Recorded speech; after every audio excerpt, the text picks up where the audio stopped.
All right, guys, I still think we're missing some people, but I think we should get started. This way we get through all the major parts of the lesson. So we are continuing the progressive era again today, which, if you remember, is just a time where we're trying to improve American society, specifically of all the problems we have in America at the time in terms of people living in the cities and industry and workers. Hopefully in the second period, I saw 40 people did it yesterday out of the 60 people in the class, so not great, but out of the 40 people that did it, you saw the lesson on the labor union. So we saw how, we improved some of the rights for workers. Now I want to just go back and actually want to do a couple of Regents questions to practice. We're going to start with the one at the top, so let's use the chat to answer the questions, please. The Sherman Antitrust Act, which we learned about yesterday, and the Clayton Antitrust Act were similar in that both were designed to what?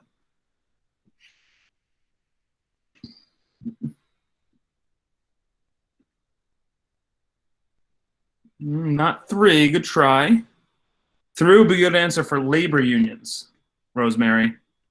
Two is correct. Antitrust means anti-monopoly. Therefore, we're trying to limit the big business owners and captains of industry. So nicely done. That's a good mistake, though, Rosemary. That means I know you did the assignment yesterday because you chose the one for labor unions. Okay? The Sherman Antitrust Act and the Clayton Antitrust Act were both designed to what? Now, this is the same type of question, but a little bit of a different answer.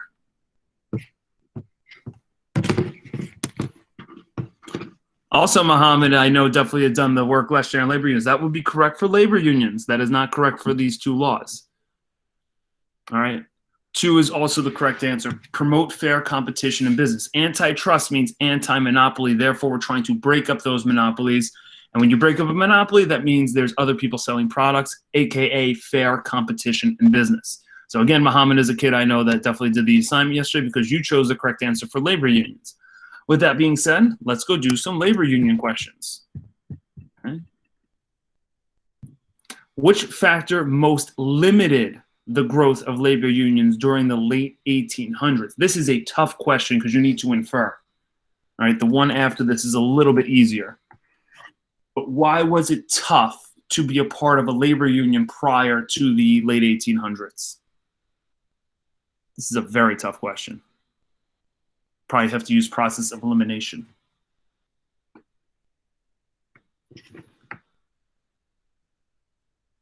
Neve says one.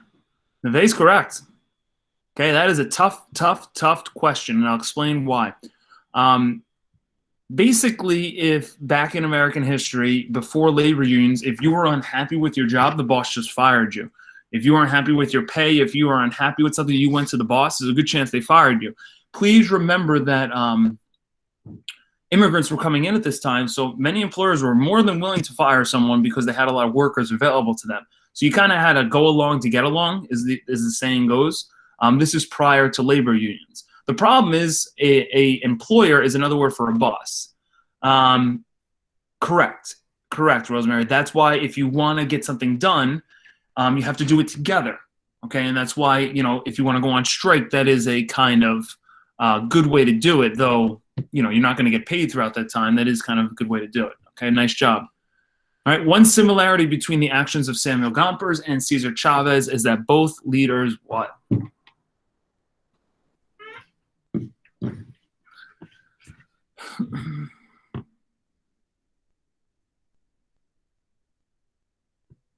One is correct. Nice job, guys. Organize workers to strive for better conditions. Anytime you see Samuel Gompers, you think labor union movement, he's trying to help out workers, so this is the best one.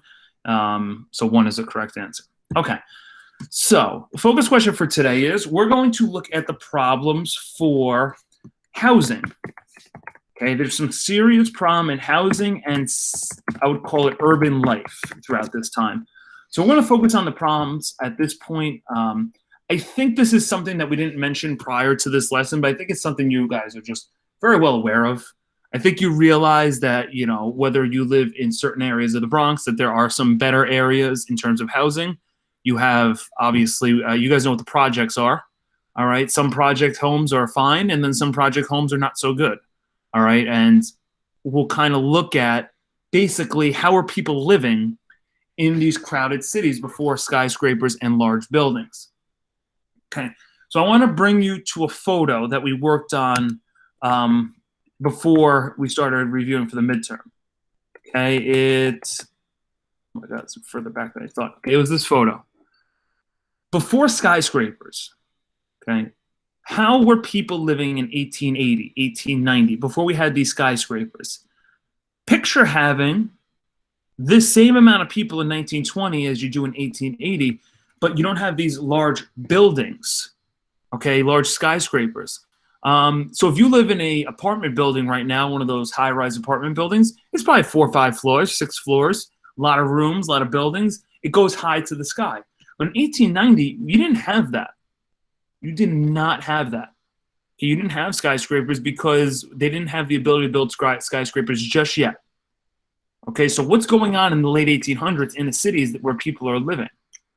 Right? And that is going to lead to a huge problem. So you have all of these people, but not much space. So we have a huge problem with overcrowding. We have a lot of people coming in from other countries, immigrants coming into the cities, farmers coming to the cities, everyone's coming to the cities. Okay, you have a ton of people for a small area, and it's even worse because you don't have these large skyscrapers.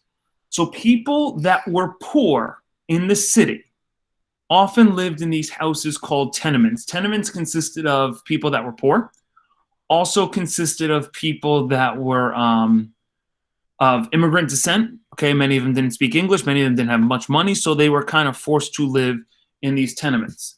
Okay, these housing conditions are as bad as I've ever seen. Now, I'm just curious, please write in the chat if you've ever heard of tenements prior to today's lesson. Don't be like that person like, oh, I've heard of it, but I don't know what it means. If you know what a tenement is, please write in the chat and let me know because I'm kind of curious. Okay, Anicia has. All right, most seem like they haven't, though. Okay, so this is something that I think after you see a few pictures, you'll see why you've never heard of tenements, because they are so incredibly awful to live in. And let's kind of get some photos. We're going to look at actual real photos. So we're going to start with this one here. I'm going to use the chat for the next 3 photos to look at. And basically, you could just tell me in the chat something you noticed, something you wonder, something, a question you have.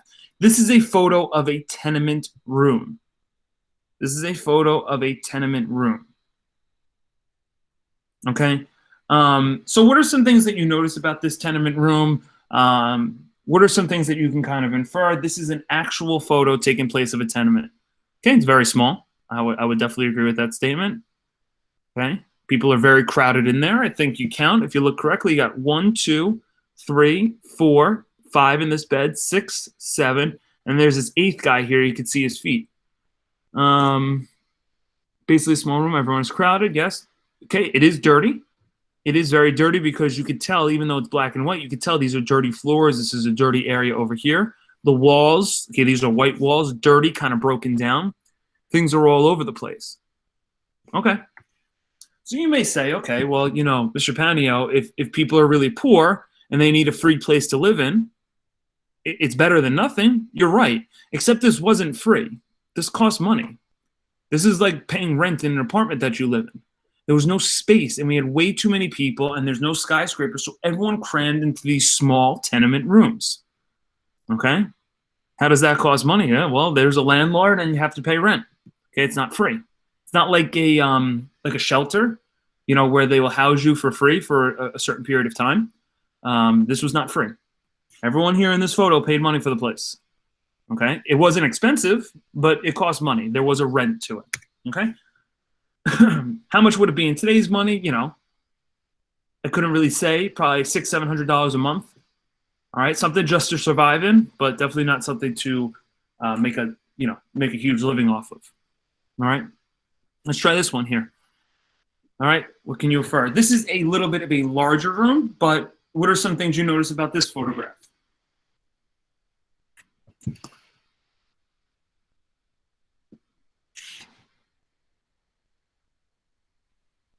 No beds. Okay, people are literally sleeping on wooden planks.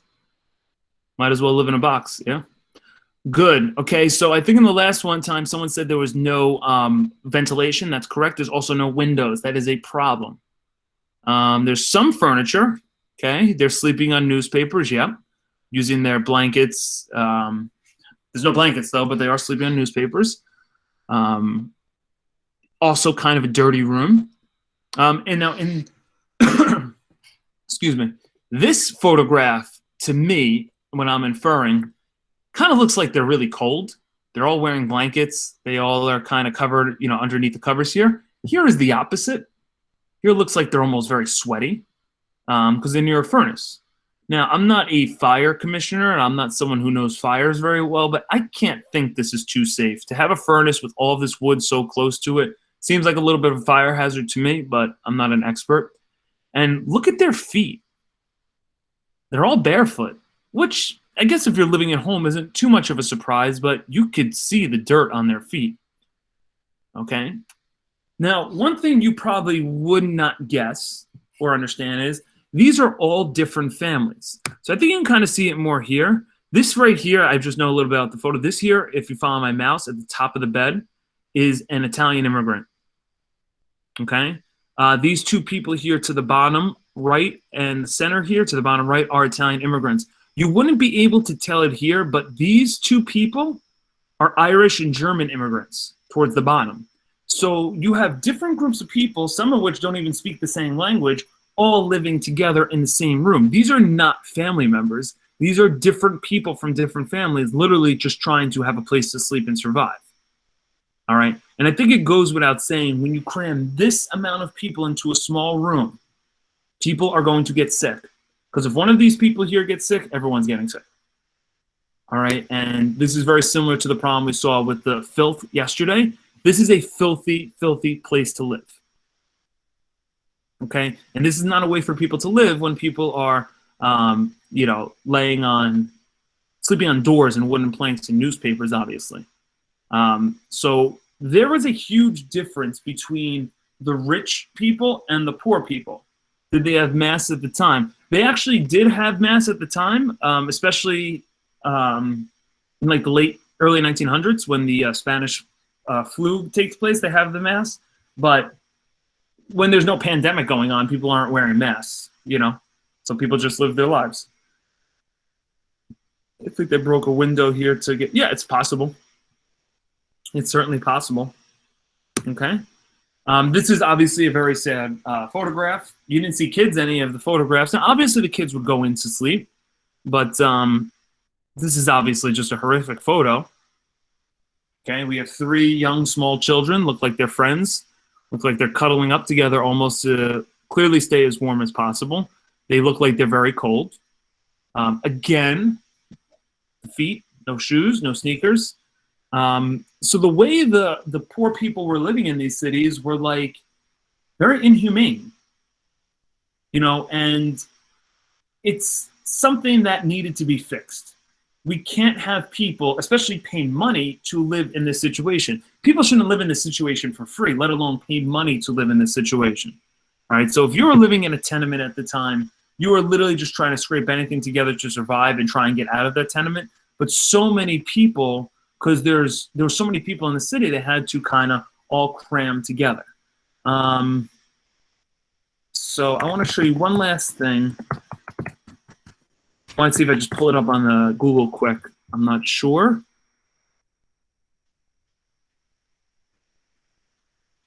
Give me 1 second. Sorry, guys. Okay, this is good enough. I'd like to just share this with you. This is how the tenements kind of look from the outside. I know it's not a great photo, but if you kind of zoom in on the photo, oh, maybe I could do this. Yeah, there we go. Let's try that.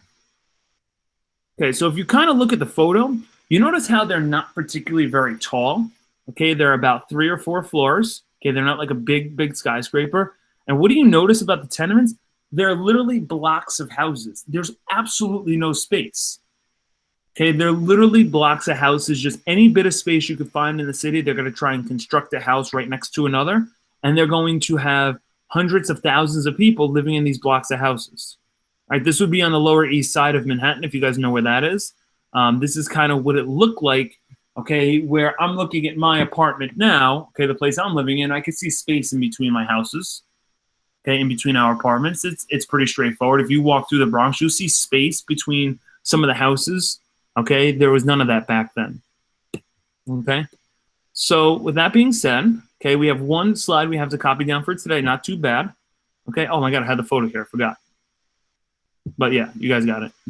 We don't need the definition, but a tenement is a multi-family home in the city that was often overcrowded and often occupied by new immigrants and the poor. We don't have to write this down. This is just a normal homes. Normal homes, Lizmel. I don't really even know how to say it. Some would live in mansions, obviously big, big homes. If you went to the South, you'd have the big plantation mansions, but in the cities, you would have normal, bigger homes. If you kind of look at how the city looks now, if you go to a nice area of the city, it would look like that. Okay, it's nothing crazy. Okay, so please take a minute, copy this down. Again, we have sent the problem, the cause on the left here. Houses, tenements in the city were overcrowded and disgusting. That is the problem. Please copy down what's on the right. I'll give you a minute.